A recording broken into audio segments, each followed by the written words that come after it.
especially those from the Netherlands. We say a warm word of welcome, a special word of welcome also to the Director-elect of the University of Stellenbosch Business School, Professor Mark Smith, and to all those who have been so dedicated in their curiosity about our particular field of study as we investigate longer-term futures and the implications that might have for business and government.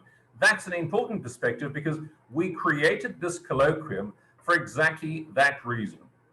In our colloquium, as an institute, we work towards bringing together the triple helix. And so you will typically, at our colloquia, see academics, researchers, pracademics, those who work in practice, but also particularly you'll see representatives from business as well as those from government. And so we have a colloquium from the Latin colloquare, to speak together, for exactly the purpose of provoking insights for alternative futures using methodologies beyond incremental planning, using a series of well-developed methodologies in the field of future science, future studies as it's sometimes called, in order to alert each other to the possibilities of both risk so that we can mitigate and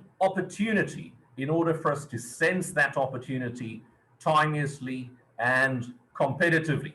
And we've been doing that at the IFR, for those who are new to our session, since 1974, as we started really with the identification of so-called dots on the horizon in an attempt to alert business to what the future may hold. We are not, of course, predictors of the future, but we are co-shapers of the future with our clients, particularly senior people in particularly large organizations, particularly for the purpose of long-range decision-making. So a very warm welcome to all of you, and we look forward to learning as much from you as you may be hoping to learn from our very special guest today.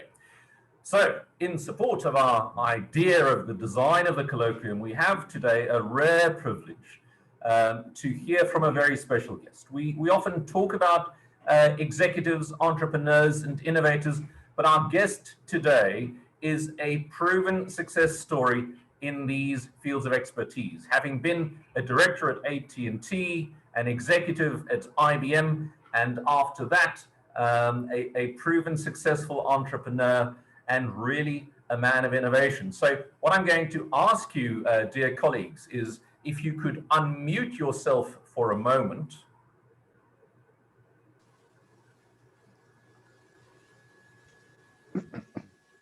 And as we attempt the human warmth of an in-person interaction, please join me in welcoming our very special guest, Frank Millis. Welcome, Frank.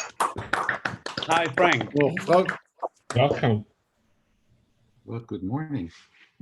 This is a warm welcome. Thank you so much. We're very pleased to have you, Frank. Frank is joining us from Amsterdam, particularly in his capacity today as the founding CEO of SMRT.bio. But Frank, perhaps just by means of introduction, you've been a man of innovation and entrepreneurship for the past several years. Tell us a little bit about how you got here. Just give us something of your journey.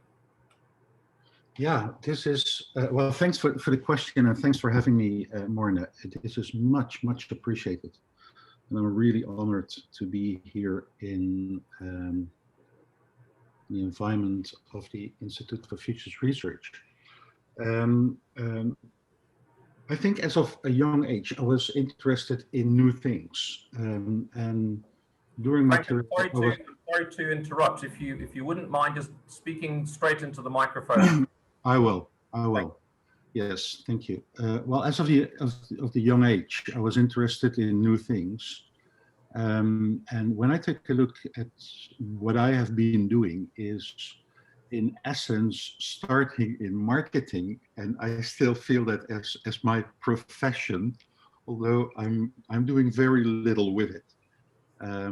I fell in love with technology very early on in my career.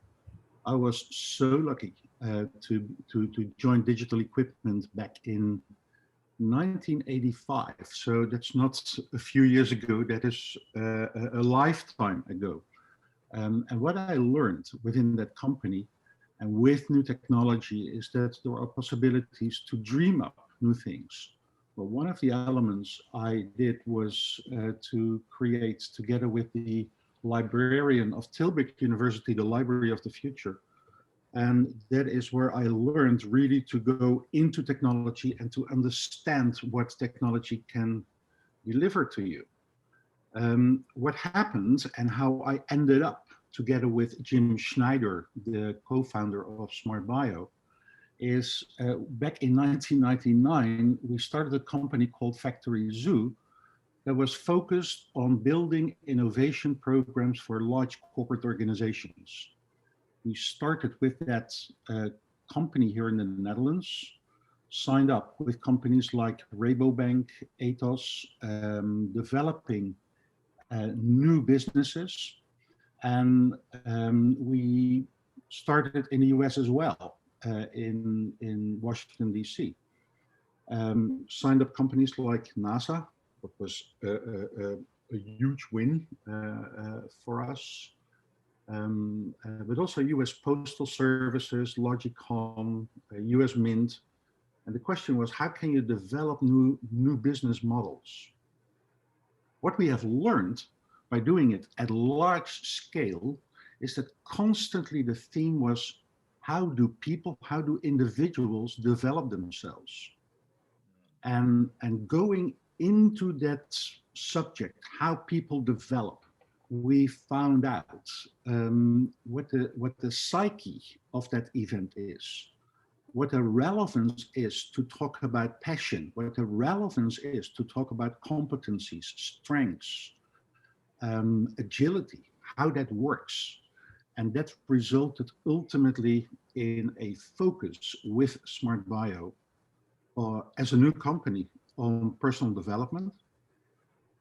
We started again here in the Netherlands, and now we are extending, well, for the last 3 years, I would say at rather high speed, into Germany, into the UK, into Poland, Ukraine, South Africa, and now preparing ourselves for the Middle East, for North Africa, where the focus really is on Africa and on Europe. Right.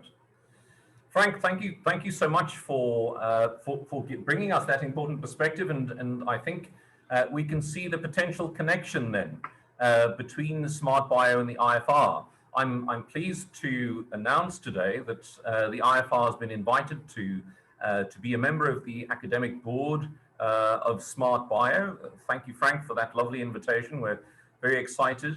And the other thing that's particularly encouraging to us, and it was clear even in your introduction, Frank, is the really, truly international perspective that you bring to this.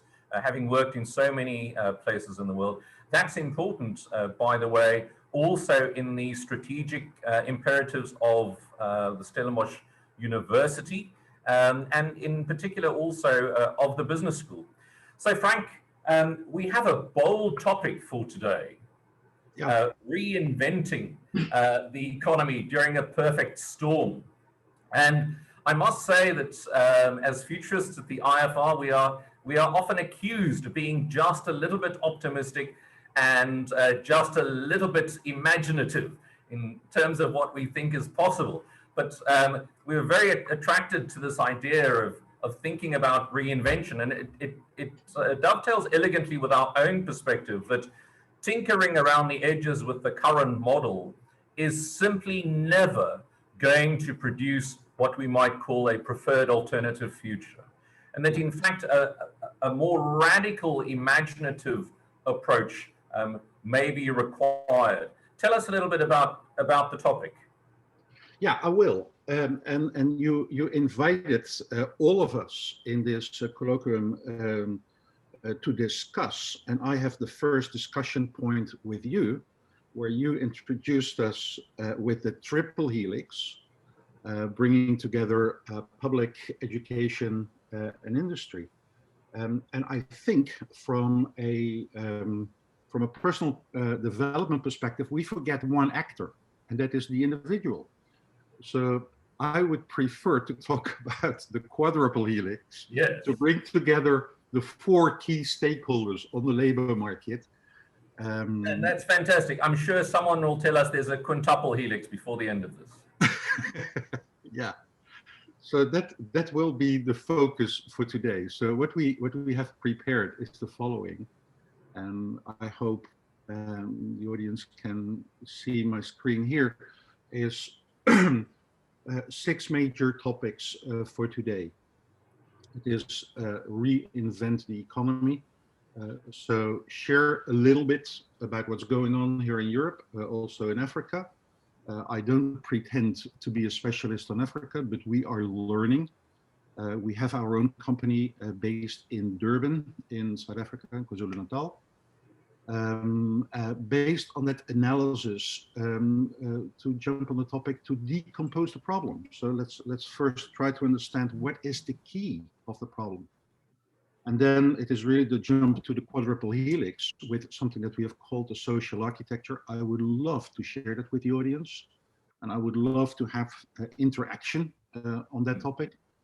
As I think new technology combined with psychology, gaming applications can help us a lot to articulate demand from employers, and also articulate the profiling of individuals to create a perfect match between the two, being supported with educational system on one hand and the public sector on the other. So that's a major topic for this morning. And then come up with what's called composing the solution. Is it only technology? And then the answer is no. It's also how to implement the technology, especially at a regional level. And that is the 5th subject. What are the pillars for economic development? And finally, talking about future activities, especially between IFR and SMRT.bio. And I'm really happy that you are joining the academic board, Morne. But also, how can we implement projects not only in South Africa, but on the African continent? We need more out-of-the-box thinkers. We need to be bold. We need to take action.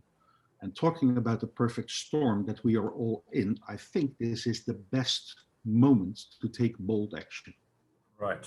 Frank, that's a fantastic agenda. And I really appreciate right at the onset you challenging us to think about the action here. And so if I could invite our guests also to make use of the chat box. Haylet is monitoring that for us. And if I could ask you to comment with a particular bias for action in that chat box. So if we could, as important as it is, place a little pause on economic philosophy and for the purposes of our session here, think about how the differences may be made in practice, and perhaps think about where this might link to some of the projects that some of our esteemed guests are already involved in. Okay, Frank, so let's get into this a little bit. When we think about reinventing the economy, now there's an awful lot of content on market analysis out there. We know certainly here in South Africa, the data is not positive, and it's not unique, of course, to South Africa. It extends in many places in the African continent. Growth is really very low, despite the optimism of the Treasury. Unemployment at an all-time high, over 32% here in South Africa, over 50% for the youth. There are many traditional metrics, but I think you bring a kind of particular perspective when you analyze the market. Give us some of that perspective. Yeah, I will. Thank you.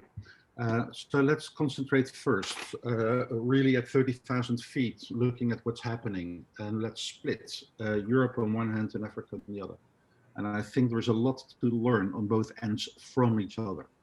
When I take a look coming in as a European, mind-boggling figures. So when you take a look at the post-COVID recovery plan, 750 billion.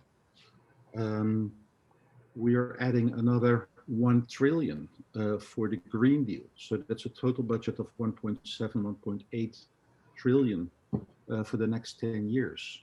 This is really mind-boggling. When you take a look at what is happening within Europe, there is a focus on the SMEs, and I will dive into that subject. What is the relevance for the SMEs? The digitization, of course, the fourth industrial revolution. More and more that I think about post-COVID, it is not post-COVID in terms of what are we going to do after we have conquered COVID? But the topic of the fourth industrial revolution is being pushed even faster forward than anybody expected. So I think we have to go back to the core of the fourth industrial revolution, and I would like to share some information on that one, at least from our perspective. SMRT.bio is positioned in this as we are a holder of the Seal of Excellence from the European Commission. And we have developed a set of programs. I decided not to talk too much about SMRT.bio in itself. It is really what is the thinking behind it that I would like to share. So I don't want to do sales pitches at all. It is how can we share what we are doing, and what we have learned so far. Yes. An interesting thing, when you are at 30,000 feet, there is a tendency not to talk about individuals. It is just the big numbers. But I feel the need more to give you 2 examples of projects we have implemented and to bring it back to real life situations. In one of the first projects, we were helping unemployed people to go back to the workplace. And there was a lady in the room. Her name was Karen. It's easy to remember for me because my mother is also called Karen. And I was walking around the room to talk with the people in the room, how they were experiencing this way of profiling themselves. And this lady was telling me the following story. And again, I feel the need to go down from 30,000 feet to 1 feet level. And the lady was telling me, Frank, I'm divorced. I have no work. I have no income already for 5 years.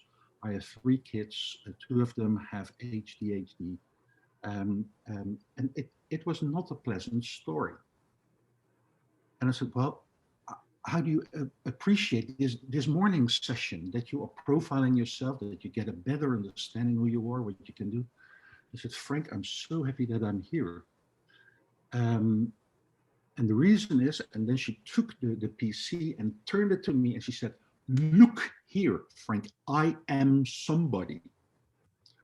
Well, for me, that was a very important moment to learn that when you give tools to people that they can profile themselves, that they can understand themselves better, that they can start celebrating their passion, their strengths, their competencies, that is so important. So talking about 750 billion here, 1 trillion there, that's all beautiful, but it has to be plowed back to individuals. Yes, this is one example. Right. Another one, and this is crucial, I think, also within townships in South Africa, goes back to a project we implemented within prisons. We were invited by the Dutch Department of Justice to profile around 30,000 inmates. Wow. Yeah. Normally, what happens is when an inmate is welcomed in the prison, the message is, well, I'm sorry that you're here, but let's make the best of it. Tell me, what are your goals? That is the normal interaction. Yeah. And normally an inmate says, well, my goal is to become a director or maybe an F-16 pilot. So So they give you the message of muscled up talk, what they want to achieve, and you know that it will never happen. So we decided to skip that question. We're not asking, what do you want to become? We gave them the tools to profile themselves. Sorry, I'm skipping my mail here, but I'm not interrupting anybody. So to offer you the tools to profile yourself. Right. And the following thing happened. When you have a small group, that the inmates started to talk amongst themselves.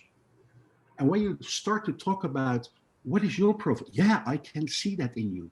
Oh, this is how it is with me. Suddenly there are coaching qualities within groups you did not imagine at the beginning.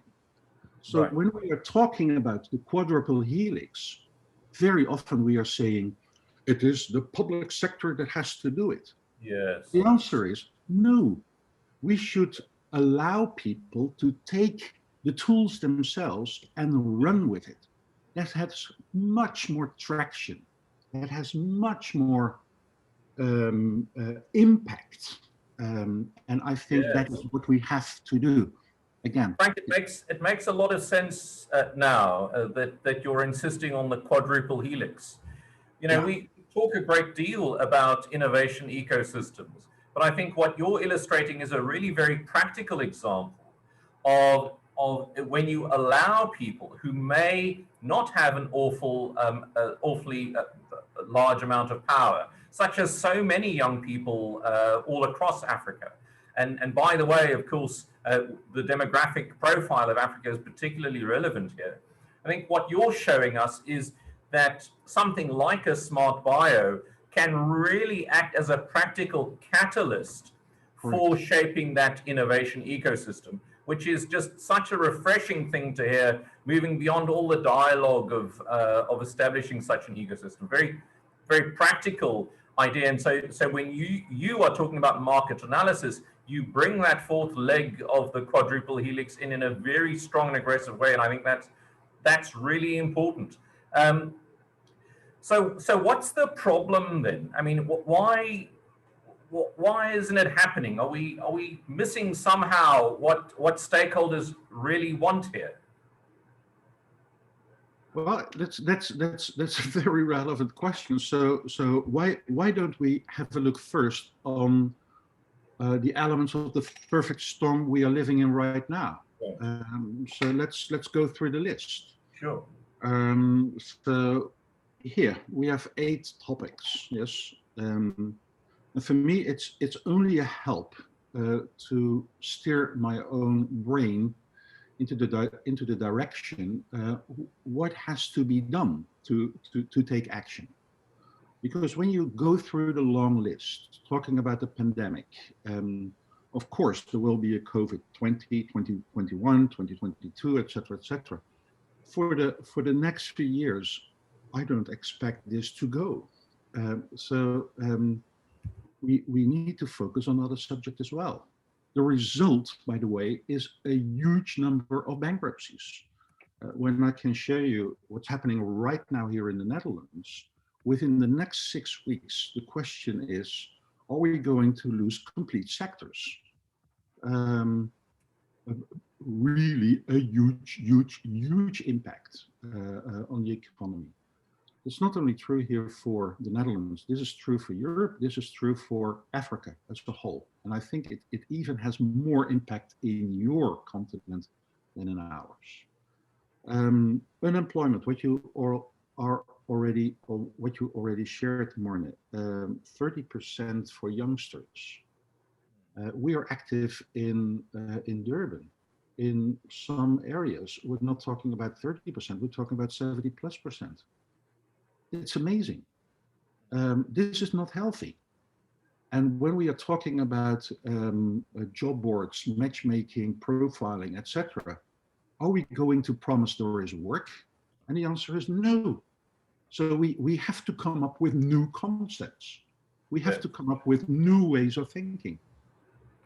Talking about climate change, well, I'm not saying everybody. Some people think it's a hoax.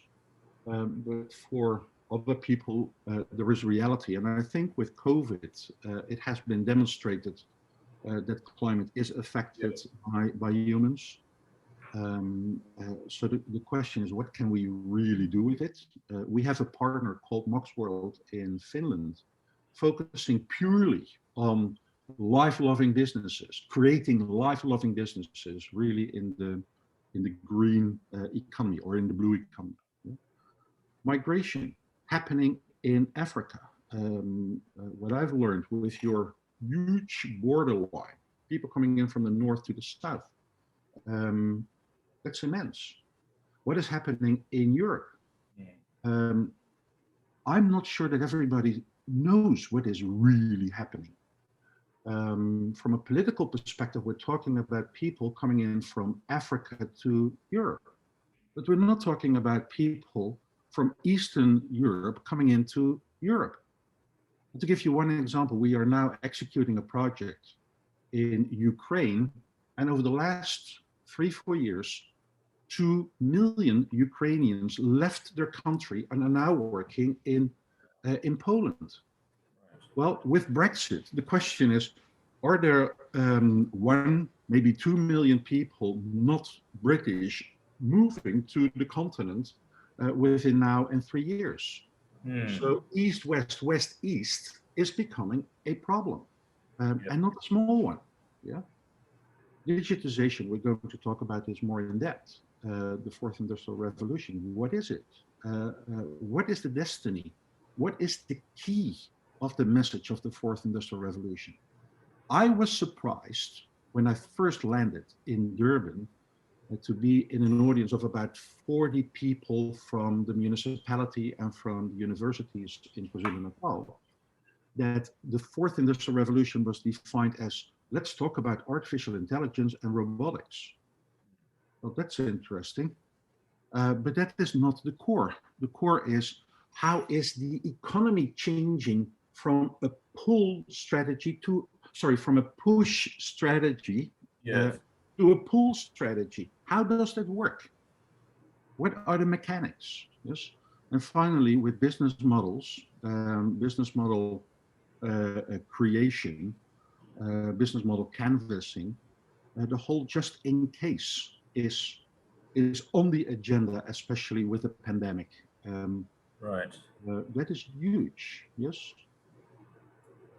And do I have traction with you when I go to this through that list? Yes, that works very well, Frank. I really particularly like the global perspective you bring to this.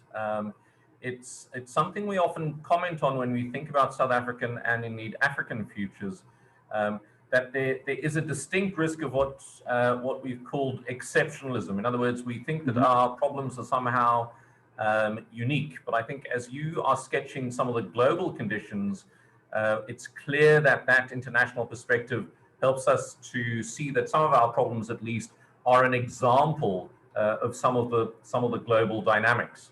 So that brings a fantastic background, a landscape, a backdrop to where we're going with this. And so if that's the market, what of the players inside those markets, the stakeholders, what are they? How are their needs changing, or what are we missing in terms of really understanding what they're after? Yeah, interesting question. I was thinking about what I need to share with you on the global perspective more and on country level, because talking about internationally, and I can say this is happening in Europe and this is happening in Africa.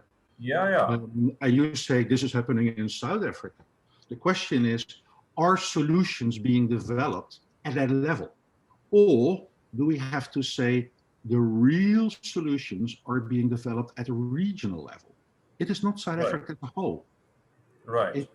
There is more and more logic to talk about what is happening in Western Cape, what's happening in KwaZulu-Natal, or what's happening in Greater Manchester, or what's happening in Greater Berlin, versus what's happening in Germany. The the way that we would think about it is that's what's happening in the region question is particularly important. Of course, we're here in the SADC region, but it's nevertheless important to keep connections open to the international world, as indeed we're doing in our conversation with you here, based in Amsterdam, Frank. Not everyone may know, for example, Frank, that much of commerce in South Africa was in fact triggered by a Dutch company known as the Verenigde Oost-Indische Compagnie. The world's first listed company that made its turn for fresh fruit and vegetables and set up a colony here. So it's very interesting how our international connections remain relevant. So is there another way of decomposing the problem then, Frank? What are we missing? Yeah.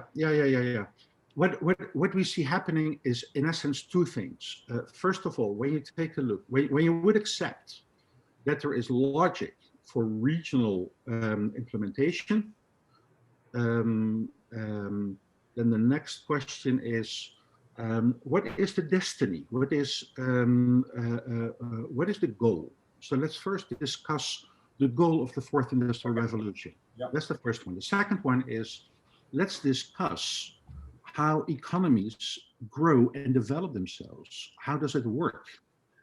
Do we have to concentrate on the big boys, on big corporates and public sector? Or is there logic to focus on the SMEs, and especially the SMMEs? That's a key question for us here in South Africa, that last question. And there's a kind of exhaustion, frankly, a boredom, at least with the South African government's obsession with big business, while we realize that the answers may in fact lie elsewhere. Yeah, and there is another topic here talking about the SMMEs. It's so huge in size that public sector has really difficulty with traditional services to hit that market. And in your country, I think with the pandemic, with the bankruptcy, there is another topic to be added, especially to the small ones, that is, should we consider the formal economy differently from the informal economy? And from a social perspective, I think the answer should be no. We should help everybody.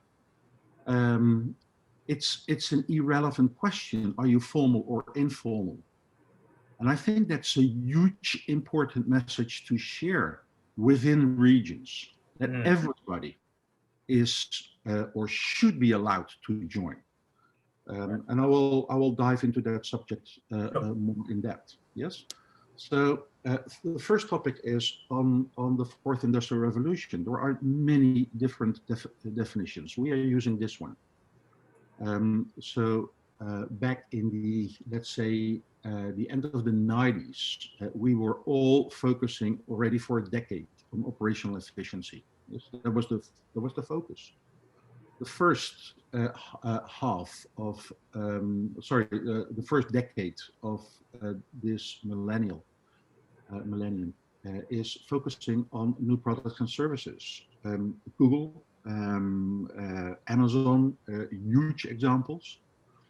And what is happening, especially since the credit crisis, so 2008 to 2009, is that there is a huge development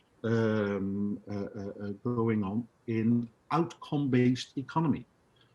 So the whole discussion about pay per outcome, new connected ecosystems, setting up platforms, Facebook, of course, big data-driven services. So what Amazon is doing, of course, to sell more, but also what Facebook is doing to sell more advertising space on their platform. That is where we are right now. And the whole logic here is that we are moving into a direction of autonomous pool economy. And that means that we have to constantly do demand and supply sensing constantly. I'm trying to set up a project here in the Netherlands with one of the largest, the largest telco company here in the Netherlands, with one of our partners, Smart Group, to do an analysis of flux of work. So how is an organization changing? How can we constantly censor how to adopt to changing realities? How does that work, and how can we make use of profiling information within the data model that we have developed? This is the direction that the economy is going, autonomous pull economy. There's less and less push, and there's more and more pull. Yeah. Am I talking sense when I talk about it? Yes, Frank. I think that's an interesting one for African nations who, sometimes feel that we haven't had a first industrial revolution. And we're now having to make sense and join the fourth one. Of course, there was also opportunity in there, but I think you're right to alert us to the challenges of transitioning into a different technological dispensation. Let me give one example here. Yeah. Otherwise, it is too academic. Yeah. When you can do so, in terms of autonomous pull, when you could do a constant sensing in your population on potential entrepreneurs in your population. Yes. Even before the entrepreneur knows it, him or herself. Yeah. That is a core to create new jobs. Yes. So we have to think through the logic. At least I think we have to do that. What is the profile of an entrepreneur? And would it be possible to detect those potential entrepreneurs? Not that Frank is browsing through the database. No, that there is an algorithm. So based on the GDPR principle, that the algorithm is capable of making selection. Who is a potential entrepreneur? And let's invite that entrepreneur into the business school of Stellenbosch, for example. That makes much more sense. That's a really provocative claim to make. That an algorithm can define a profile for an entrepreneur. I mean, one of the difficulties I think in entrepreneurship in South Africa is that we have two very dominant types of entrepreneur. The one is a sort of the so-called consultant entrepreneur, who's had a logo developed, has a myconsultingfirm.com, and essentially tries to sell days or hours, punting what they consider to be their model of the world. On the one of the other models is what we call here in South Africa, Frank, a spaza shop entrepreneur, which is essentially a one-man band retail outlet. Yeah. And of course, the likelihood that will ever create jobs is almost zero. But the government nevertheless counts it. And then we have, as some people have pointed out in the chat room, a large number of government agencies that attempt to inspire, support entrepreneurship, but through typical things like, develop a business plan, which of course never amounts to anything. And the advisors inside those agencies have never themselves been entrepreneurs. You're saying something quite distinct from that. Of course, we do have development finance institutions that invest in so-called industrial programs for new entrepreneurs. You're saying something, I think, quite provocative, which we shouldn't gloss over. Your thesis is that if we can gather the right kind of data, which SMRT.bio is able to do, we can in fact develop an algorithm that helps us to understand who those entrepreneurs are and where they are in the economy. Is that right? That's correct. That's correct. And I'm convinced that we can speed up the entrepreneurial qualities of the people to allow them to take action. So it is not you or me pushing them for action. No, this is again pull exercise. They take action themselves.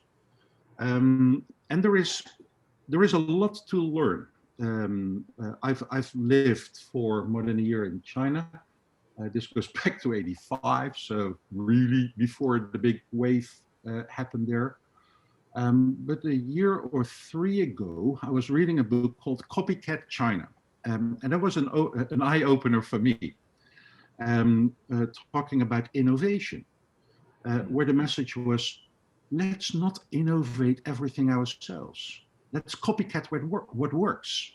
And normally what we do, Morne, is we allow, what you're saying, the individual to take action him or herself, and let's hope it is going to deliver work. But let's try to do the following, this as another thought. Would it be possible, Morne, that we are going to build up a library with micro franchisees, so with business models that work elsewhere, that we are going to offer it to potential entrepreneurs and say, okay, you're an entrepreneur. Tell me, do you want to set up your tire repair center or a hairdresser or whatever? But then we can bring them the tools, including microfinancing, so to get the big banks and to get a public sector involved at a level that is very practical. Not talk about 700 billion here and 1 trillion there. No, this is Sue who wants to have her hairdresser salon. Right. What can we do now? But now in big volume. Yeah. Right. Well, Frank, I mean, I really enjoy where the energy is going in our conversation now, and maybe I'm pushing, maybe I'm rushing you here, and forgive me if I'm doing so, but I can see in the chat room there's a lot of interest in what you're saying now, particularly the algorithm that you've spoken about, and maybe I'm rushing you towards composing the solution a little bit. But okay. But let me allow you to take us on your journey. Yeah, there is a thing that I really need to share with you, and again, this was an eye opener for me. We first studied the figures here in the Netherlands, really at municipality level, with the help of the Dutch Chamber of Commerce, so to really understand where are the companies, where are the individuals, how does that work? And the interesting finding is what is stated here, that micro SMEs, so employing less than 20 employers employing less than 20 employees, they represent in total here 98% of the total population of employers. There is one country that has a smaller number. This is the average within Europe. That is Sweden. They only have 86%. Yes, micro SMEs.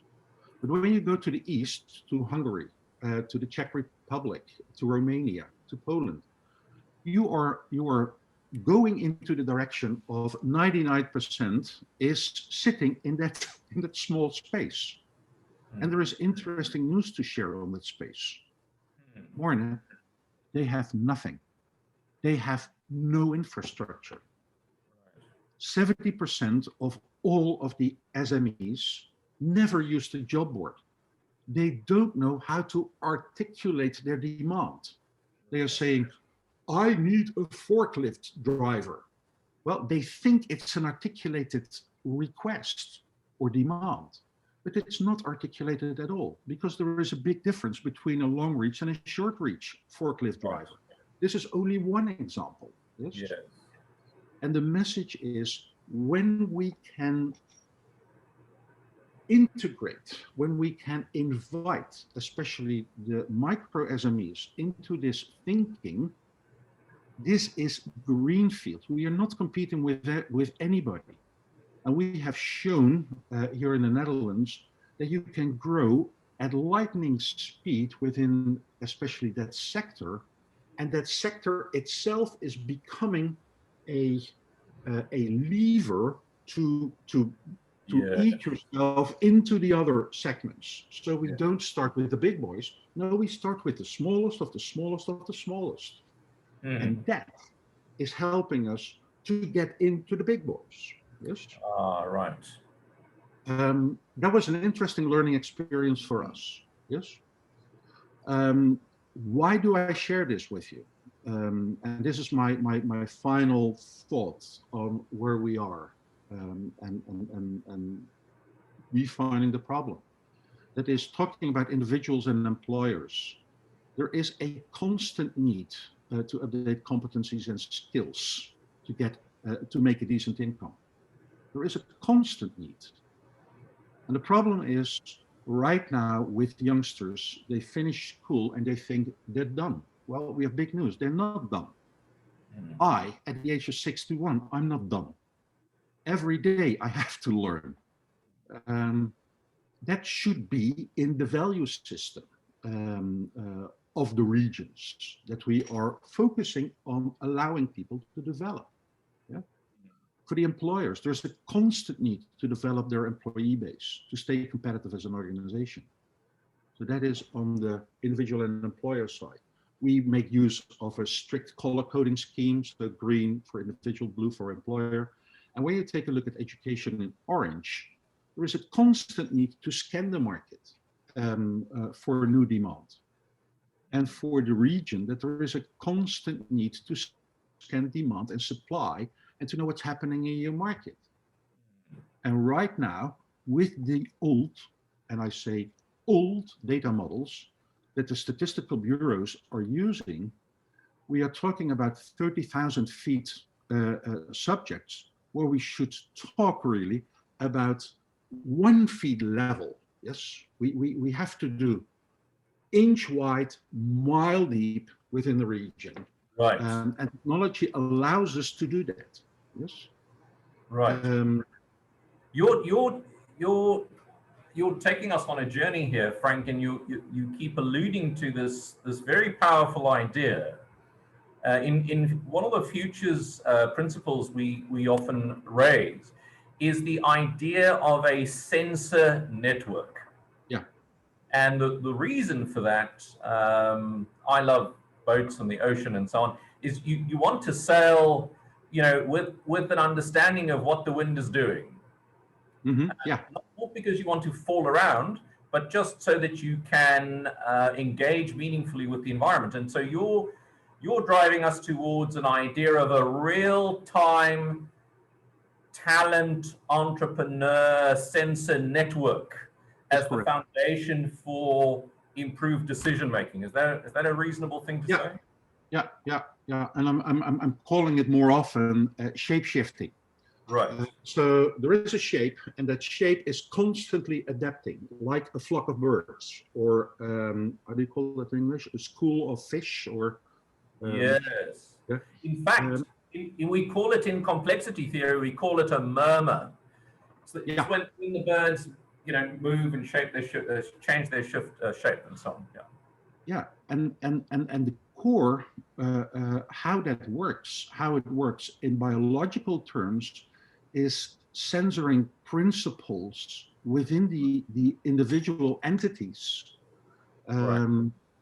Where in essence, it is not a big brain that is steering it. No, it is the individuals that are steering the shape. That's a very interesting theory, because there's the idea of government will save us is really coming under enormous threat suddenly.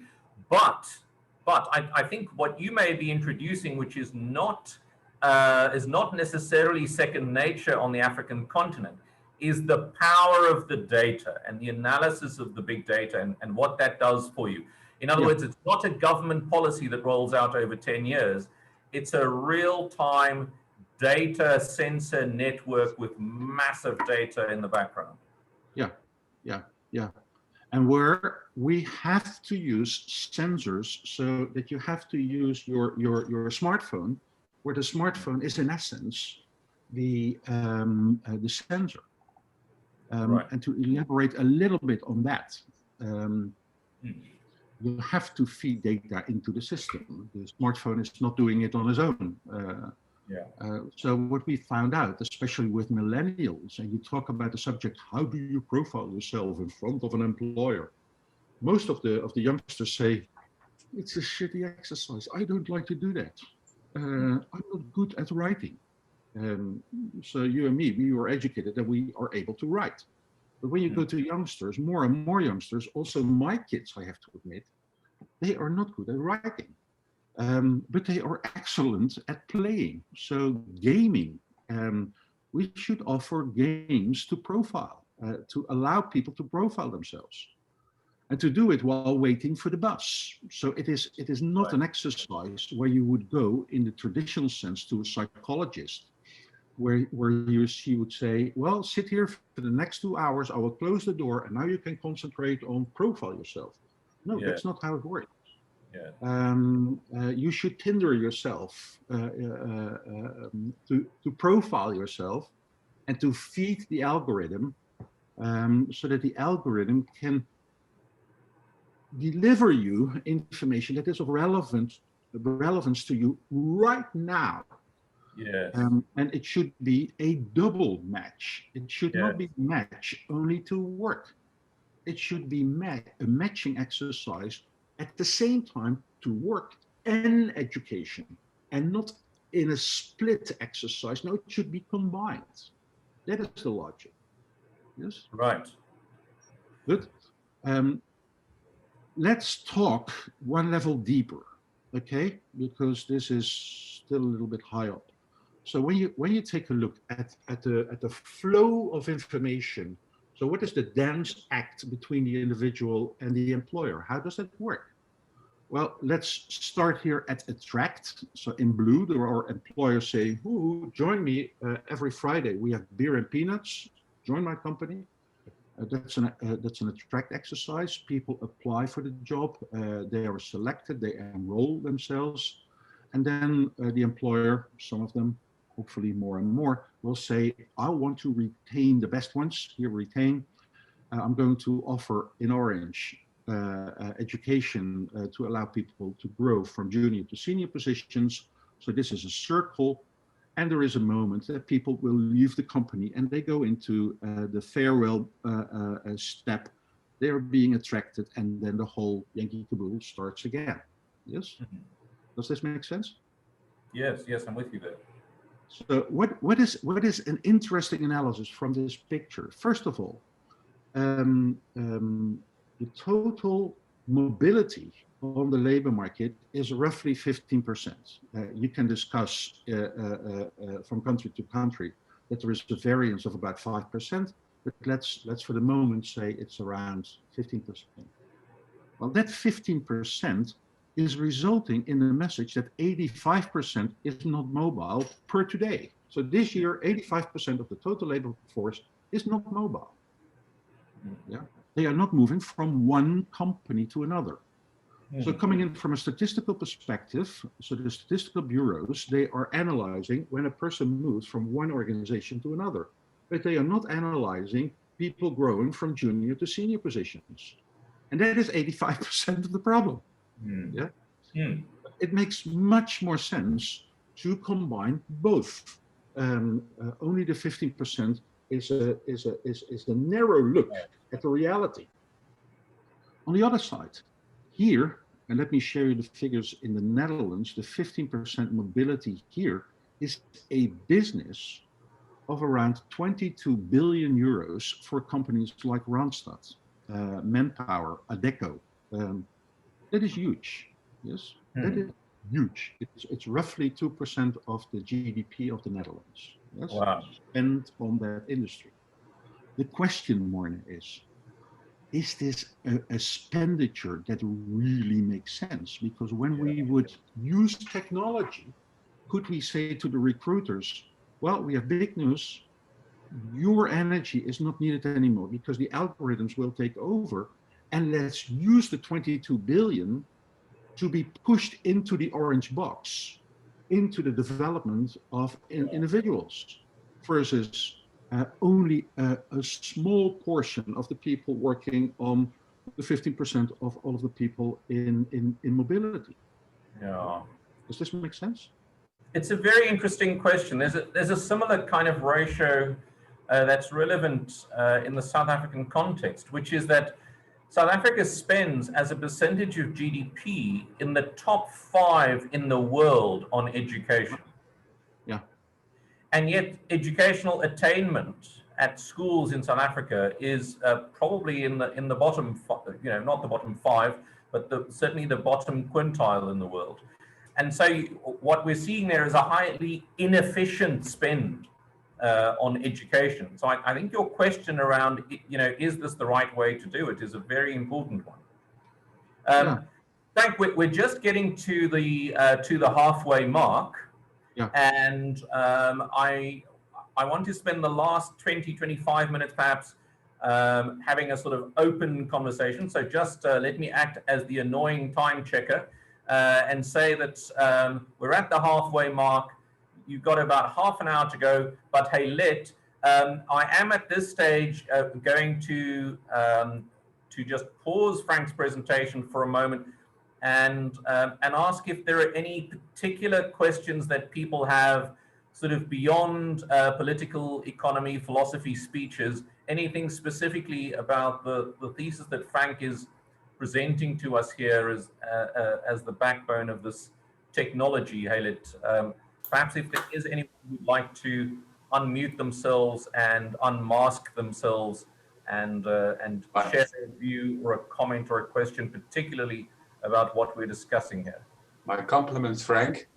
It's very impressive on what you have built and what the vision you are sharing with us. Thank you. Thank you, Chris. Yes, Monet, the chat has been very busy. So I'm sure if any of the people who've been actively following the chat or participating in the chat would like to comment on anything, there seems to be good, robust discussion happening there. I see Anton's hand is up. Anton, if you want to unmute yourself.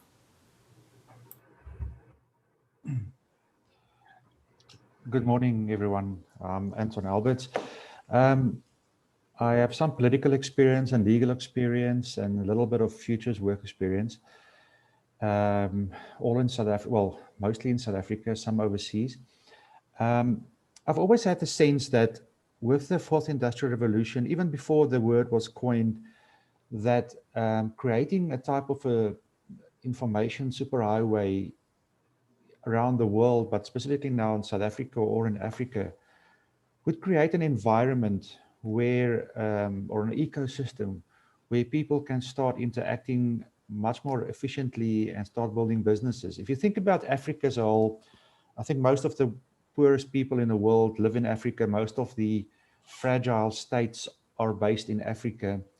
Yet people survive.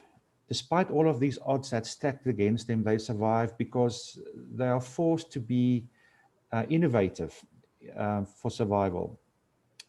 Now, my theory is if that energy could be channeled, that survival energy could be channeled into an environment where people would be able to interact with each other, where data is cheap, and they could actually start using, instead of just surviving, their ideas to build businesses and to start coming up with ideas that might not be available in the United States or any other first world country, precisely because they're not dealing with the same problems. But the African people can come up with unique ideas that will help the rest of the world as well in terms of poverty reduction and so forth. But my sense is that we must create that environment, and the best way to do it would be if government actually comes to the fore and says, okay, we will build this platform. And there's been a lot of talk in South Africa about building this platform, but it's not happening for various reasons we are not getting into now. A public-private partnership might work of some sorts, and I've heard that Elon Musk's Starlink is now also going to focus on South Africa. It's coming to South Africa. That might be a solution, but I would just like to hear your ideas, Frank, on that, on creating such an environment, and what would be the best path towards actually creating something like that for South Africa, Africa, and maybe the whole world. you know, because then you will have a person living in Soweto in South Africa who have access to the rest of the world as a possible market for whatever that person has created. Thank you. Yeah. And perhaps we can take it. Thank you, Anton. Perhaps we can take a few comments and questions, and then allow Frank to give a sort of integrated response. This is DJ here from Poa Internet in Kenya. Interesting discussion. I would like to ask the previous person. I think it was Albert, mentioning Starlink, and I don't want to shoot it out of the water, but say the expected pricing for Starlink is about $500 installation fee, about $70-80 per month for a subscription. I don't think that they're going to get a lot of customers in Africa with that kind of pricing, so they will be focusing on rural areas in the US predominantly, where they can get their lion's share of the market. Don't you think? So perhaps on affordability there, Frank. Anybody else?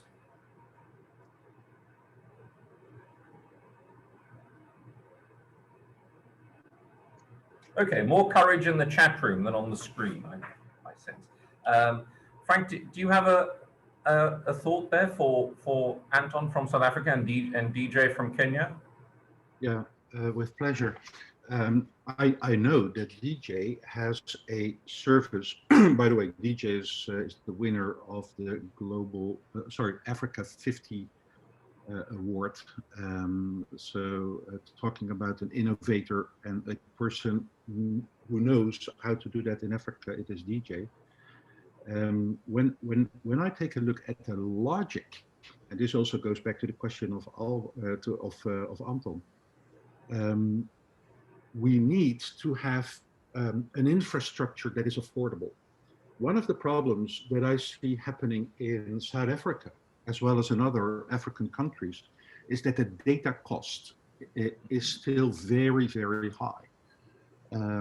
So it is not the number of smartphones. That doesn't seem to be the real problem, but the data cost itself.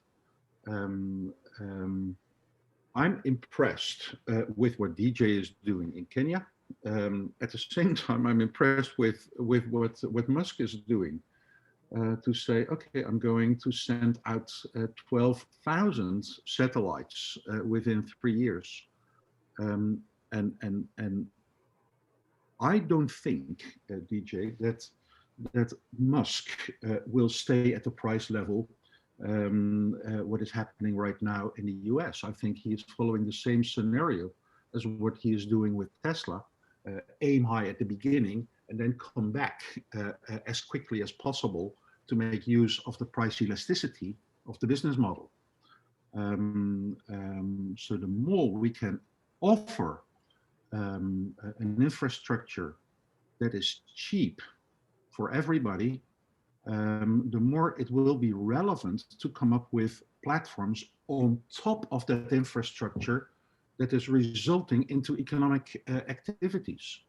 And I think, coming in from a European perspective, there is a question that is not discussed yet within this group of people, that is the relevance of GDPR, and that we don't want to be bound by the Patriot Act from the US.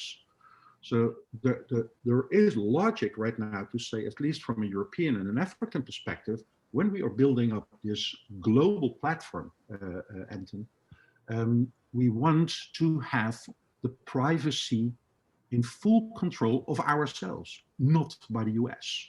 Yes. And that's a geopolitical subject that should be discussed as well. Thanks very much, Frank. I think, unless there's another question, I'm going to allow you to take us through your journey. There's a lot of curiosity now about where exactly you want to take us here. I think you've given us a few hints. Perhaps you can take us forward into your into your main proposal. Yeah. Yeah, I will. So let's go back to the fourth industrial revolution, to this slide, because I think this is a real crucial one. The logic was to move into an autonomous pool And the question is, what do we need to operationalize that goal? And I think there are three major topics. And one of them, Anton, is, I think, related to your question. It is to build trust and improve cooperation amongst the four key stakeholders. Four meaning public sector. We talk in terms of region. The second one is individuals. The third one is employers, and the last one is education. To bring those together. And the interesting thing is that they are not working together right now. Together with Richard, he's in the audience as well, Richard Liebrechts, we were having a meeting in Pretoria with the Department of Education, and they were telling us, Marne, you were right. We have been spending a lot of money on education, but we have not asked on day one what the real need is of employers. And I was shocked with that message. Then I went back to the Netherlands and had a discussion with the Department of Education here in the Netherlands. And the message was the same. So it seems that critical stakeholders here are dancing their own dance. There is logic to choreograph the four, yes? So to build trust and improve the cooperation is the first one. The second action is to build interlinked processes and to run big data analysis. Big data is not something that is happening by itself. You have to do certain things. And one of them is to talk about business processes that are of relevance for this specific domain.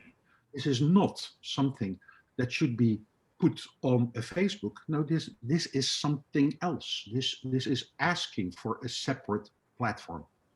And finally, the goal is to improve the quality and the speed of the decision making, especially with the public sector. When we allow the public sector, again, from a European perspective, to spend over the next decade 1.8 trillion euros, then the question is, are we sure as normal people that the money is spent in the right way? And to be honest with you, sometimes I really have to question, are we spending the money the right way?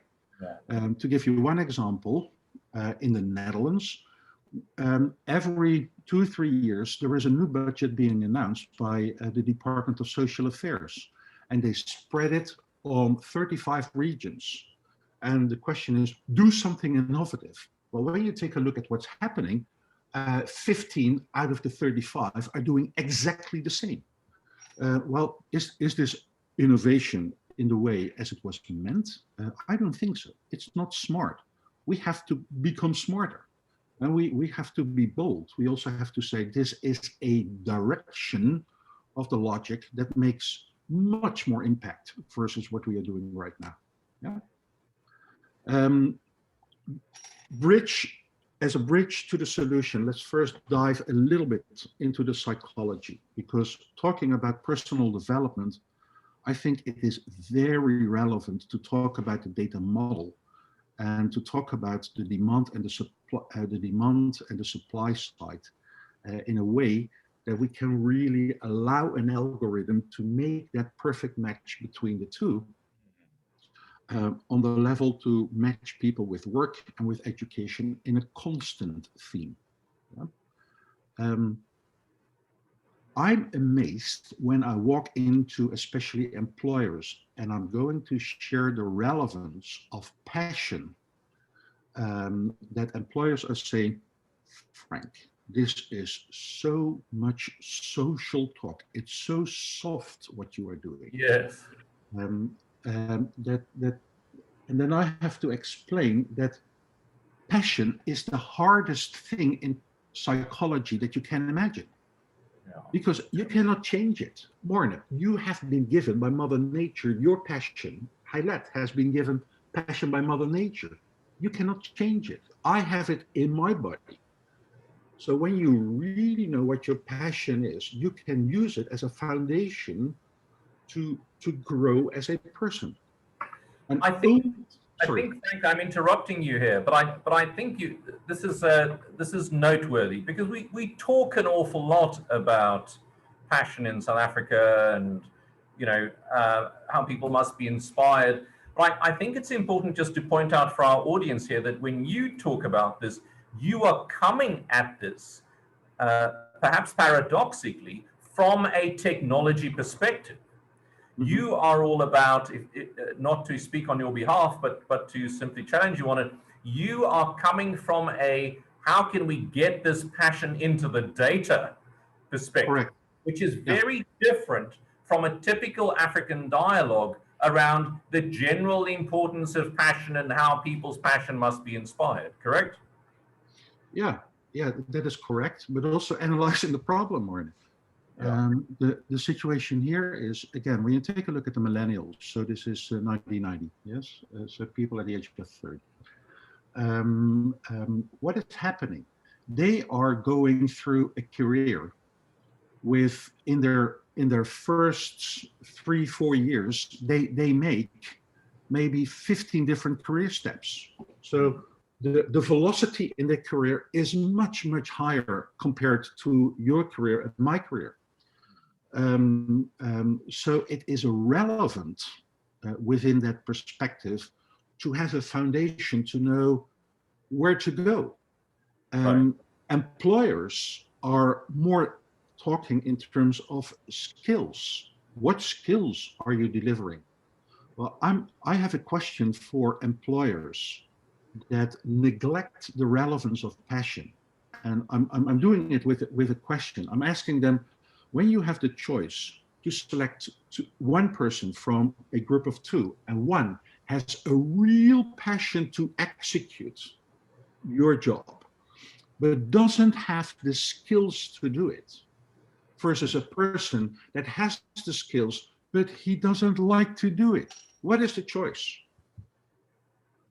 Well, still some employers say, I will go for the skills. Well, that's a possibility. Yes. When you really want to grow, you know that the person who doesn't have the skill but has the passion is learning the skill in no time. Yes. Right. And I know there is a difference when you are a nurse or a doctor, that you have to learn how to put a needle in an arm, of course. But for the big volume of people, passion is an enormous important subject, not being discussed in central statistical bureaus. And I'm sorry that we are not doing that. Yes? Well, Frank, let me now again do something that I'm particularly dispassionate about, which is just to give you a time check that we have about 15 minutes or so on the presentation from you. So perhaps you could just use that as an input to decide what you'd like to move on to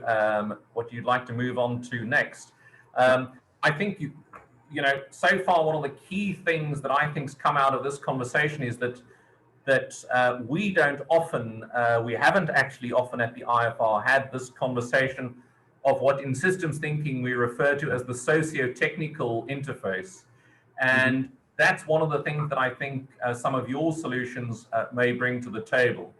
A deep recognition and respect for humanity, something that we consider to be truly African, and a deep understanding of the role of technology in producing a real-time sensor network and ecosystem. And bringing those two things together, I really do think is a very novel idea. But with that, let me give you back your freedom, and you lead us on your journey again. Yeah. So let's try to summarize here. The result of this logic, the demand articulation and the supply articulation, is coming together in what we have called the social architecture. So this is what we are using within SMRT.bio. In essence, in black, it is the region. In blue, it is the line, the customer journey, so to speak, of the employer. In green, it is the customer journey of the individual, and here in orange, it is the customer journey of the educational institutions. And here in gray, we are plotting in the algorithms where connections are being made between different lines to offer insights what the other is doing. So one of the key elements here is allow everybody to dance their own dance, to take your own freedom, yeah, but still knowing that what I am doing will have an effect on somebody else.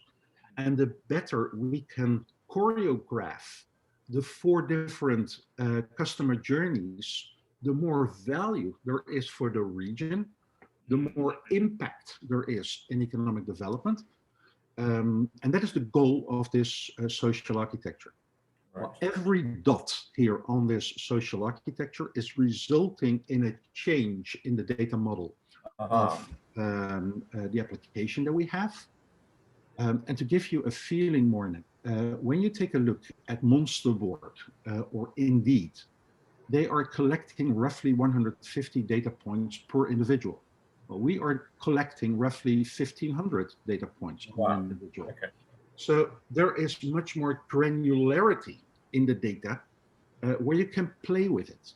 And what is the result? Well, the result is when I'm making the connection of the 4th Industrial Revolution and explain what is going to happen is we have 4 stakeholders dancing their own dance, being unconnected, where the goal is to bring them together to really work together, although everybody can do it on his own, with the final goal here to speed up the decision making and to increase the quality of the decisions and plow it back into the model and redo it over and over again, making use of the social architecture as the glue and make use of smartphones as the sensor. Yeah. Do you see the logic here? Yes, the smartphone acts, as we say in chaos theory, almost as a strange attractor, a sort of mysterious organizer of the social architecture.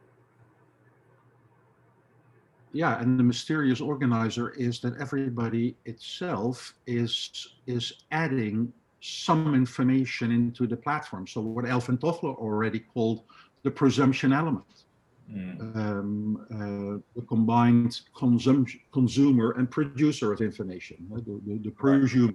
Yeah. So what is the result of all of this? Well, when you take a look at what the employer is doing, the employer is defining job descriptions. Some people say roles. I stick to the old language here, job descriptions.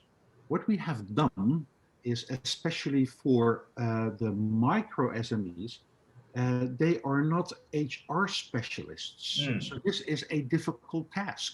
Well, to solve their difficult task is we took the ILO, the International Labour Organization list with 26,000 job titles, and we added passion profile and competency profiles to the 26,000.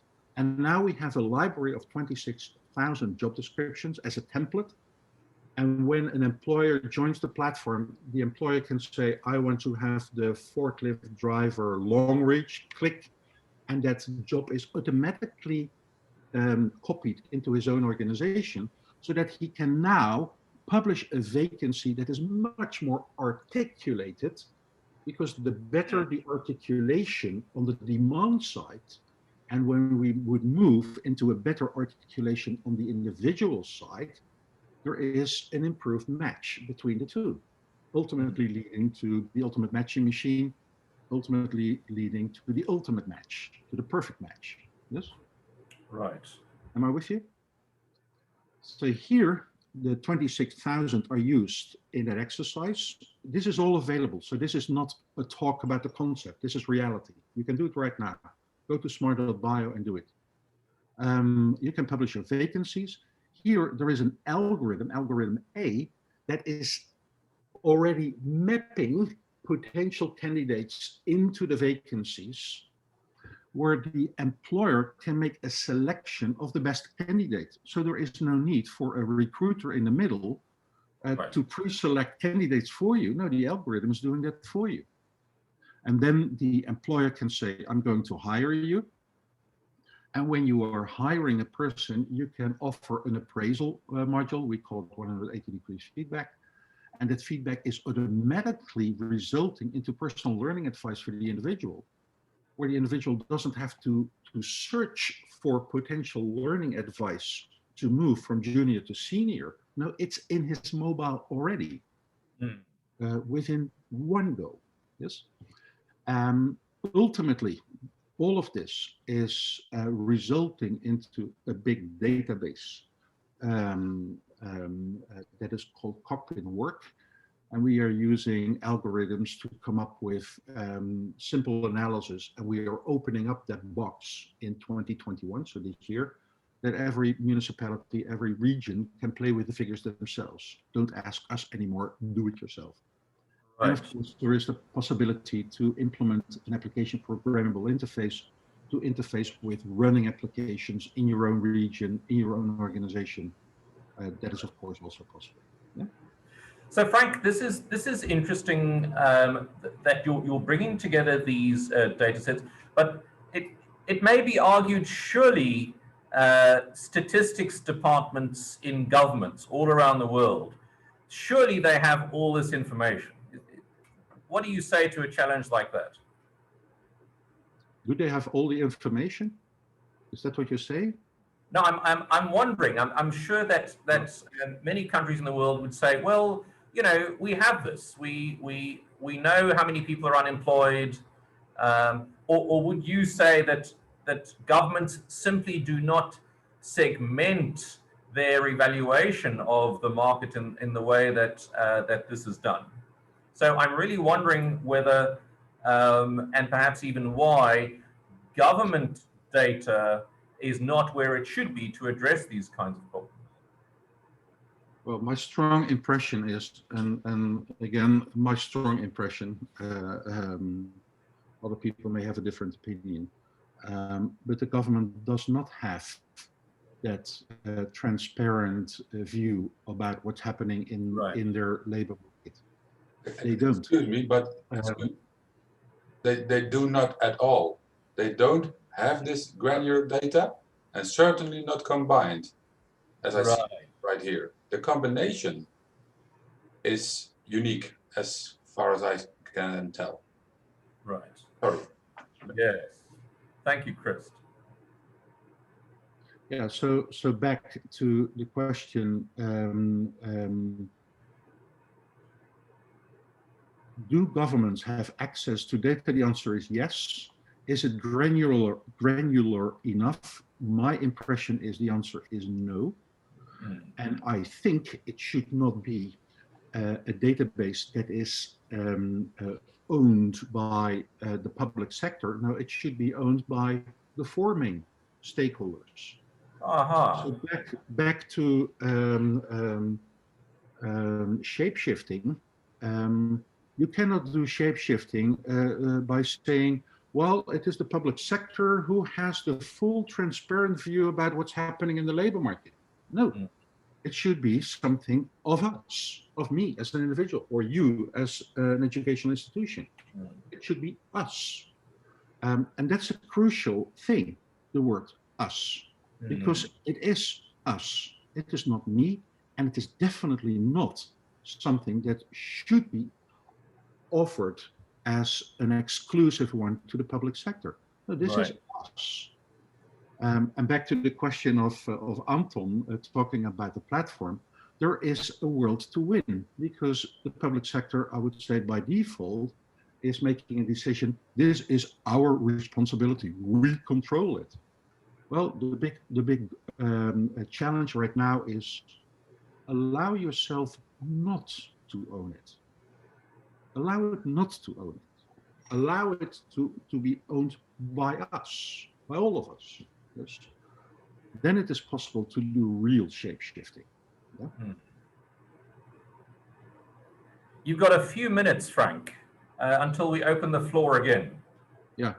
So yeah, there is one more thing that I would like. So two slides I would like to share with you. One is this one. So we have 4 major programs available. It's called Jobs of Today. So it is really going into a region as per today, any region, and implement the platform following the 4 customer journeys that I shared with you within the social architecture. with the algorithms that we have and the profiling possibility that we offer, we can detect potential entrepreneurs even before they know it themselves. There is a lot to share what we have done in Germany, in Berlin, together with Innovation Labs Berlin, with Klaus Kammermeier, here on innovation. So entrepreneurship defined as people who want to run businesses themselves. Innovation is more focused on the development of new business models. So the volume is smaller, but the impact potentially is much higher. Same story, you can make use of the algorithms for one specific reason, that when you take a look at innovation, very often there is an innovator walking into the room, and the big challenge is this innovator is not an entrepreneur. He cannot run the show himself. So the question is, how can we add other talents to that innovator to really make that initiative grow? And finally, resulting into something that's called Jobs of Tomorrow. And the ultimate goal here is to go through that sequence over and over again. Jobs of today, entrepreneurship, innovation, jobs of tomorrow, jobs of today, etc., and make use of cockpit work. This is what we are doing on a daily basis. And here we have an approach, it's called Key Battle Framework, where we have taken the initiative, and hopefully IFR will join, and hopefully also together with Stellenbosch University in a broader perspective. Is there a possibility to walk into regions as partners and to say we can speed up this implementation, also together with interns or students or MBA students or postdocs or whatever,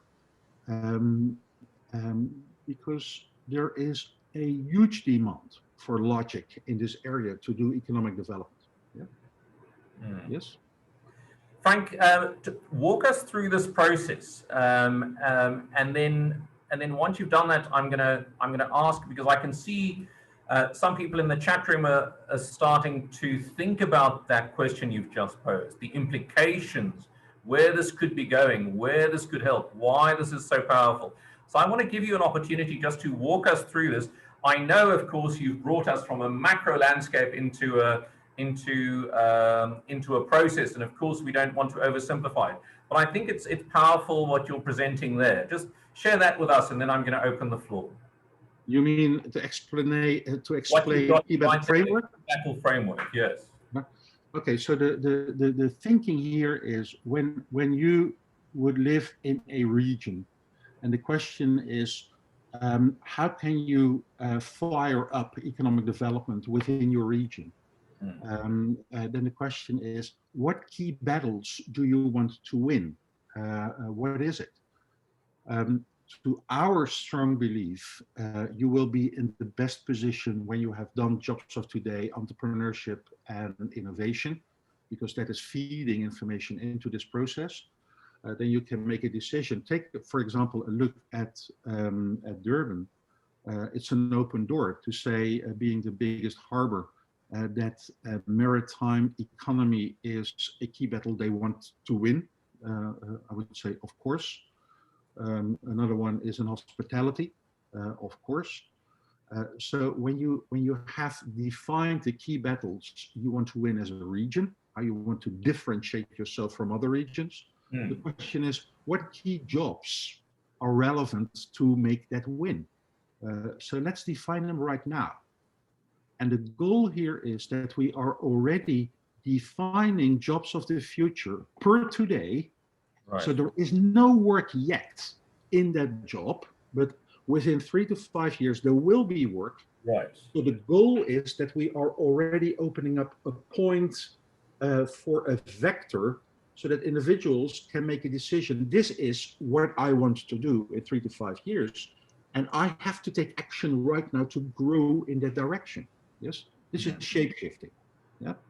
So this is define the key jobs. Then to go through a set of actions to profile your talents in your region. there is no need from a statistical perspective to go for a 100% market share.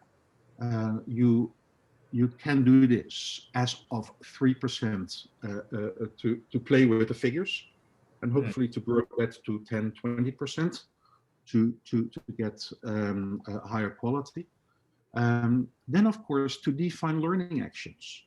We have done this in the northern part here in the Netherlands, and we found out that, for example, the educational arena in some areas of competencies were over delivering courses, what was not useful at all. We were spoiling money on courses that were already available. And we were not offering enough courses on subjects that were really in demand, but nobody had that really understanding why there was a need for those courses. So define your learning actions, adjust the educational offering, and still, when you don't have people enough to fulfill your key battle, you can now attract missing talents from other regions. But the first phase is, how can we help ourselves within the region? And ultimately, this is what we find more and more, is that the ultimate goal is roughly a volume of 3 million people. So as soon as you have an audience of roughly 3 million, you have a size that you can really make an impact. Again, inch wide, mile deep, following this logic. That's very interesting that you've come almost to a sort of a numerical tipping point. That's an interesting finding. Yeah. And I think this model, simple as it is really quite elegant and has some significant implications, not least of which for us is the sensor informed adjustment of educational offerings. As we know, of course, that universities are also coming under greater scrutiny, given the year we've had last year. Frank, gosh, you've given us a real challenge. It's exactly the kind of thing that we like to do here at the Colloquium. We bring in someone, who's not reached a rationalist conclusion as the result of a speculation, but someone who has produced something, rolled it out, got the battle scars from it, and nevertheless is able to present it really in a structured, intellectual way that we can interrogate. So I'm going to give you an opportunity to respond to some questions, and also give you a closing opportunity once those questions have been concluded. So you're welcome to share your final thoughts then. But let me now open the floor. I think we've had some really very interesting observations in the chat room. But even if you haven't commented in the chat, please feel free now to share your thoughts and indeed to interrogate Frank. I did warn Frank that the nature of this is that we tend to be quite merciless at the Colloquium, but it's of course done in the spirit of collegiality so that we can all refine our own ideas. With some apologies in the chat room for people who are just finishing up their attendance. Let's open up the floor and see what people are thinking as a result of what you've heard. Well, Haylet, would you like people to raise their hands and then comment? I think that's the easiest. I see Dale's hand is up first. So Dale, and please feel free to unmute yourself and talk to us. Thanks very much, Haylet and Monet. Thanks very much, Frank. That was really interesting. It sounds like a very fascinating offering. My question was around data ownership. It seems to be a building trend. What are your thoughts on who should own data, specifically psychographic data, biological data? What are your thoughts around that? I think it's, Dale, a very relevant question, and I don't think it's the question, what I think of it, following the logic of GDPR, data that you produce is yours. Full stop. How does that So- work in your model, Frank? If you propose, I understand where Dale's coming from here. If you're saying let the data be shared in the ecosystem, is there a sort of trade-off? I share my data, others share theirs, and then we all learn. So how do I then protect what I've produced? Well, first of all, what you produce, you as an individual. So let's start. So you have to analyze it coming in from 4 different perspectives. Yes. So you as an individual, you are sharing your psychometric information. First question is, why are we doing this? When you compare SMRT.bio with traditional paper-based CV processes, the first goal or the first action an employer is taking is he is scratching off all the bullshit information from your CV. So let's use psychology really as an automatic scratch off exercise to really go to the core of the individual. That's the reason that we are doing it. Yeah.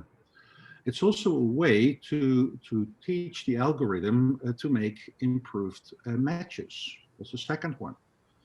The information itself is still owned by the individual, and the individual has the possibility to say, I will share it or I will not share it. So within SMRT.bio, where you would compare it with LinkedIn, for example, as soon as you join LinkedIn, you open up everything. By the way, you can bullshit the rest of the world with what you have done. There is less bullshitting within SMRT.bio because we are using the psychological method. Not to say that this is excluding bullshitting, because still you can fake, of course. Yes. But back to the question, you can open up and close your own SMRT.bio account to the level where you feel comfortable. Of course, that is possible. Yes. Hmm. Dale, is that a follow-up or is that a lingering hand? So you would say that GDPR sufficiently fulfills the ethical obligations of business in this area? Because I mean, there were some interesting projects such as the basic attention token, where you are reimbursed for sharing your data, and I don't think GDPR goes quite that far in trying to protect the customer. Like I think you're right. I think social media is a great place to look at as a sort of neutral position. Surely, I mean, it's undeniable that LinkedIn provides value. Is it right that Microsoft gets to keep the database? And you know, I certainly don't have the answer. That's why I posed the question. Yeah, and my feeling here, Dale, is that it should be owned by us, so by the community as a whole. And how to operationalize that, we could use some help, because wouldn't it be nice to have a common infrastructure that is owned by everybody? From an intellectual perspective, I'm thrilled with the thought. I don't know how to do it. So any help is welcome in that direction. But in your current model, there is some shared ownership already, if I understand the way you've rolled that out, Frank. Let's give an opportunity to Business School Director-elect Professor Mark Smith. Hi. Thanks very much, Frank, for the conversation, and thanks very much to IFR for the invite. Right, I really enjoyed what you had to say, and as somebody who works in labour markets and in European Commission circles in the past, I think it's really interesting.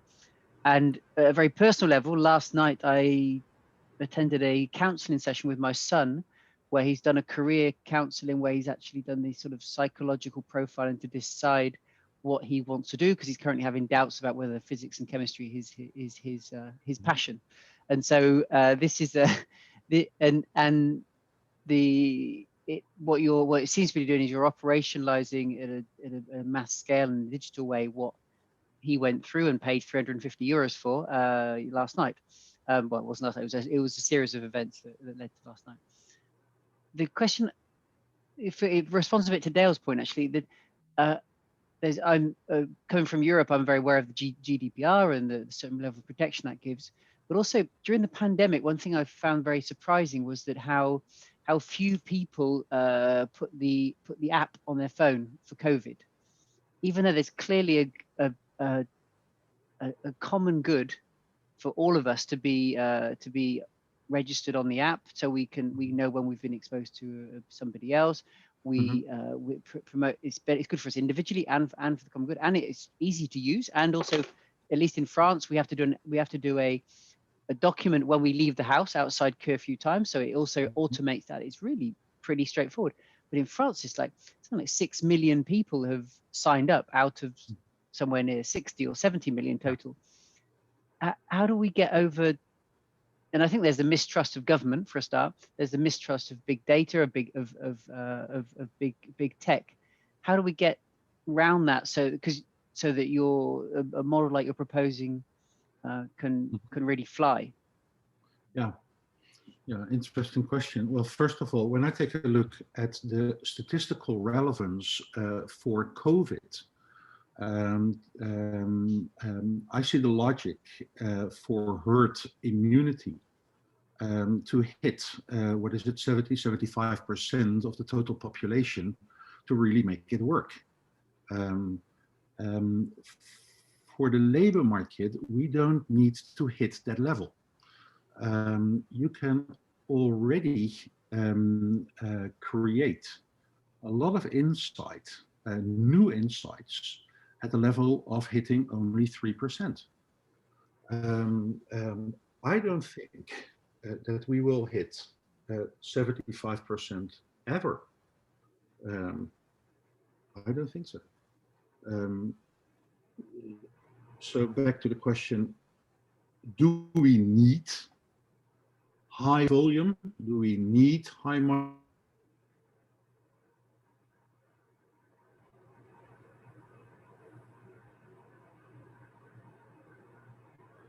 Frank, I think you're just freezing there. You just froze there for a moment, Frank. If you could just rewind for a minute. Okay, so my analysis is that for the labor market, we don't need to hit high percentages like 70% plus to have an effect, what is of relevance for COVID, to create herd immunity. So for the labor market, you can already gain huge benefits at a level of 3%. And the more you grow that market share to 10% to 20%, that will have a major impact. And don't expect this to happen. This is another difference with the relevance of the example, Mark, of COVID. In COVID, we need to create that herd immunity within 9 months, hopefully, 1 year. Here we can say we're going to implement this as a program for 3 to 5 years. So from a statistical perspective, we are in a better position to create an impact. That is what I'm trying to say. That's very interesting, Frank. That tipping point is just so much lower in the labor market, in your view. How did you get to that large scale in some of the other regions where this is running? Well, one of the things, and I've not discussed it this morning, but when we go into a region, the goal is to set up a social enterprise. So really to invite unemployed people, to welcome unemployed people into the supporters desk, to train them, to coach them, right. And don't expect a training for a few months. Now, this is a training of 2 days. So this is really a task-oriented principle, and allow people to reach out to employers. The funny thing is that the productivity of unemployed people within this domain is much higher than when you invite civil servants to execute the work. I'm not joking. And the interesting byproduct of doing this is that people that arrive in a supporters desk suddenly are in a real life outplacement programs, so they find much faster work compared to the rest of the population. Right. So they become interesting and positive ambassadors within their own regions. And that is what we are implementing as of next week in Durban. Yeah. What we would describe here in South Africa as a community-based program. Yeah, correct. Yes. Right. Janine. Yes, thank you. And thank you, Frank and Mona. It was extremely interesting. So my immediate thoughts went to, is there a SMRT.bio version for smaller or informal economy and smaller businesses in Africa? Because you are talking about talent and employers and businesses, which is great. But we know that a large part of our economy is driven by the informal economy, who might have the need for specialized skills on a very ad hoc basis. Yeah. And in this unemployed community are people with skills and capacity. So is there an application in the making, perhaps, for an African market, an application that includes the informal economy more on almost like a freelance basis because of the needs of informal companies or smaller players? Yeah. Interesting question, Janine. First of all, what we have done for the South African market, and especially for KZN province, is, first of all, we translated the full application into Zulu. So we were told by the DTI in Pretoria that we are the only foreign new platform coming into South Africa, instantly translating into Zulu. So that's the first one. Second message that I would like to share with you, as soon as you would sign up with SMRT.bio for free, you can also put your own organization onto the platform for free. You can make use of the library of 26,000 job templates for free. As of now, you can do it right now. In English, in Ukrainian, in Polish, in Zulu, and before the summer also in Arabic, in Turkish, in French. So new languages are being added. And when you think there is logic to come up with a special brand for South Africa to hit for the informal economy, I would like to discuss this business idea with you, because we do have functionality within the platform to present it for dedicated groups, so that they don't have to go to a one-size-fits-all implementation of SMRT.bio. It can be implemented for specific audiences. Yeah. Yes. Thanks, Frank. Shreve Valley, one of our star clients, really a fantastic case study, actually, as a futurist organization, as calling this the Uber of informal talent. So you've got some interesting framing of it there, Frank.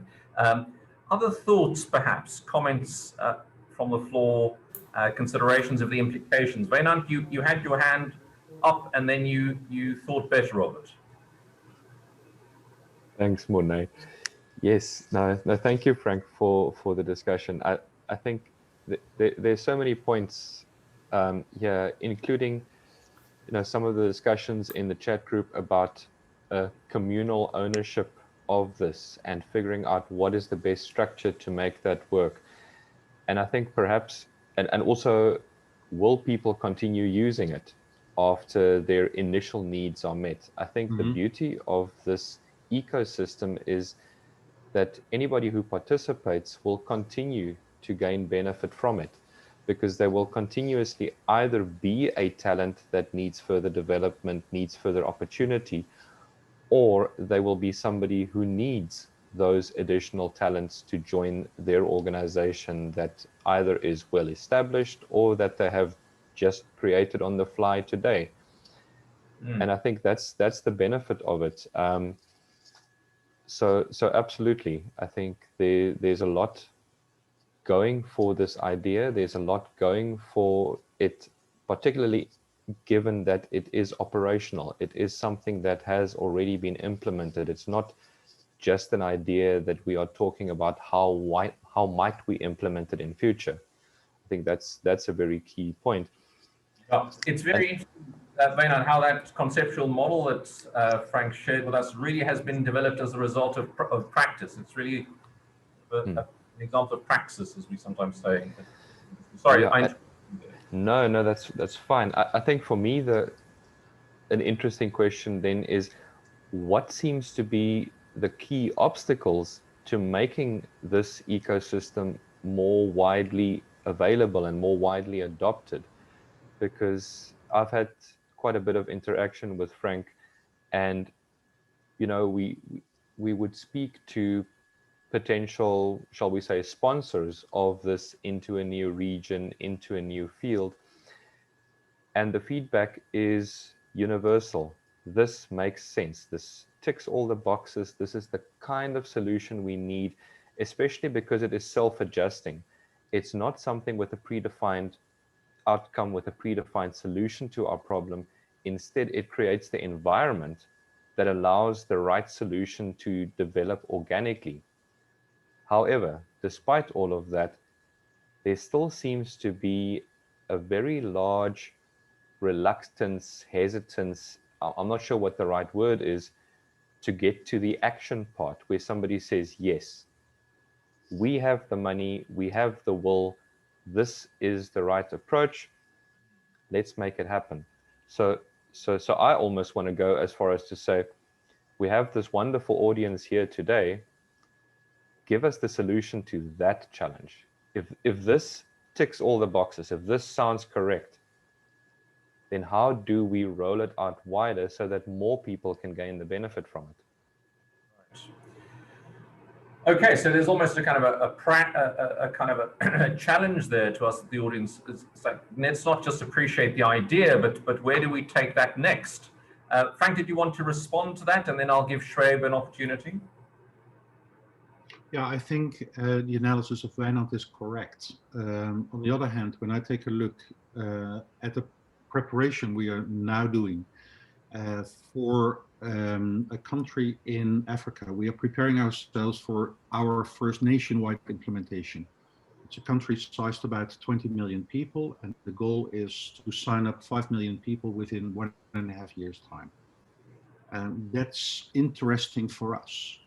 My impression is, when I take a look at budgets available within the European Union that I've shared with you, but also what's happening on innovation in South Africa, what's happening on the program, the 12 job creators of Mr. Ramaphosa in South Africa.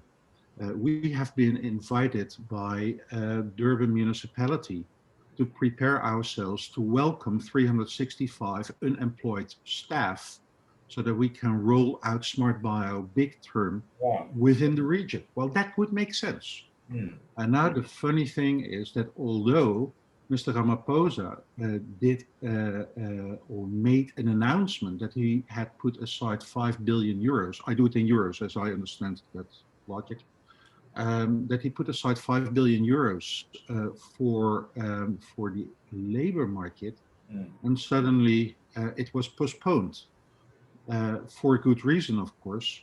But it's not always easy to work yourself through that government logic. When I say logic, I mean it's not always logical in my mind. I'm sorry. I'm going to give Schwab the opportunity for the final question.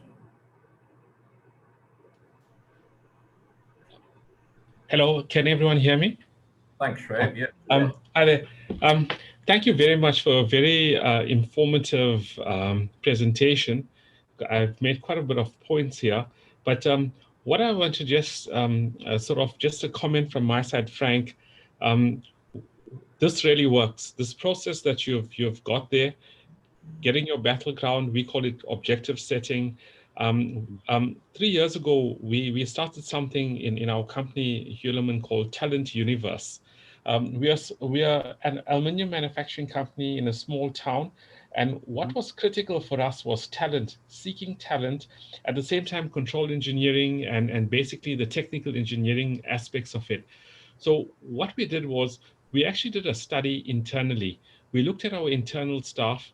We selected our battlegrounds in a sense of getting the executive team to say, we need to grow our control engineering talent or specific talent. We went across the board in a sense of job profiling and then looking at the potential of every single employee. So whether you are an engineer or not, and I'm just giving you practical, where I got some wounds I can share with you guys, but where we can practically actually get, look at engineers and not just engineers, but technicians, everyone were job profiled. Their personal profile was done, and we actually matched certain people that were not engineers that had an engineering mindset to certain of the jobs. Exactly. And I think this is exactly what SMRT.bio is actually doing and the result of this was we actually got a consistent engineering force at Hulamin. With all the different engineering things, issues out in South Africa. And if we can accelerate the scale to a higher level, to provincial or national, it's really going to work, because you need to think about the out-of-box thinking in terms of not just the skills, but the potential and the agility. And what we found is that the guys were not skilled enough. They didn't have an opportunity to train at a university, but they had an engineering mindset, the potential of actually becoming and actually working in that field under guidance until they actually go and get the engineering training. So the end result was we actually changed our whole training philosophy. We actually got smaller engineering piecemeal courses rather than a 5-year degree courses. And that's really helped the practical aspect of it. So there's a lot of stories we can share. I know we're short of time, but this process really works. If we can map potential, agility, and not just worry about skill, right?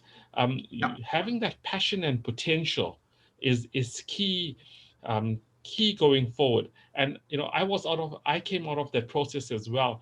5 years ago, I was actually a control engineer that moved into, I did the future studies training and risk management, and just to sort of support the whole process.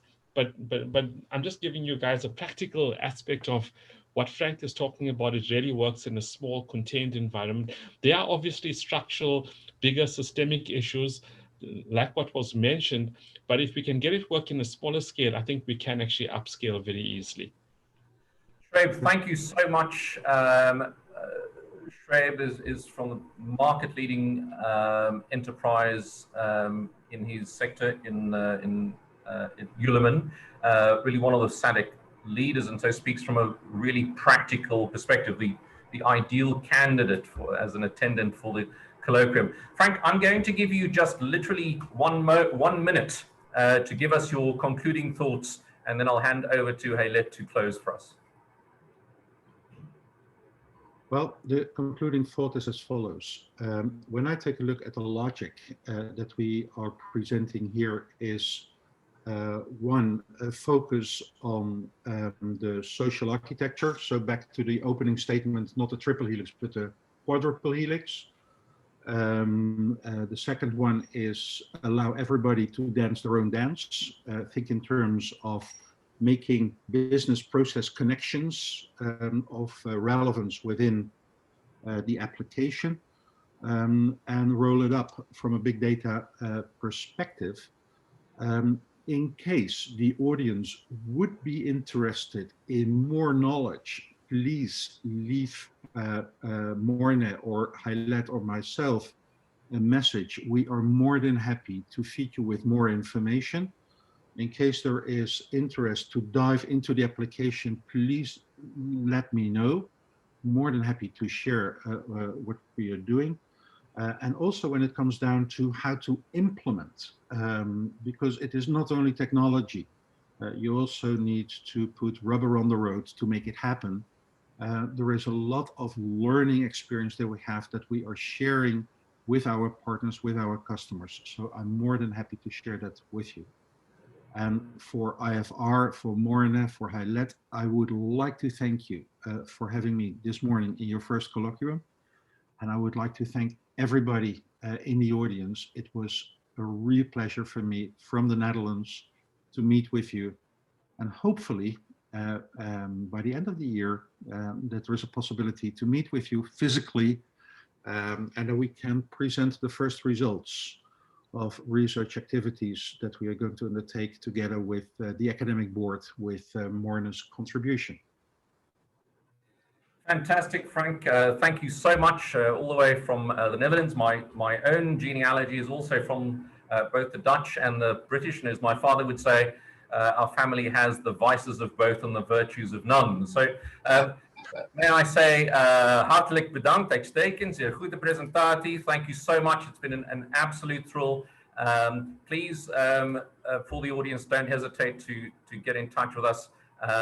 Our sincere thanks to Frank Mellis, and I'll hand you over to Hailet. Thanks so much.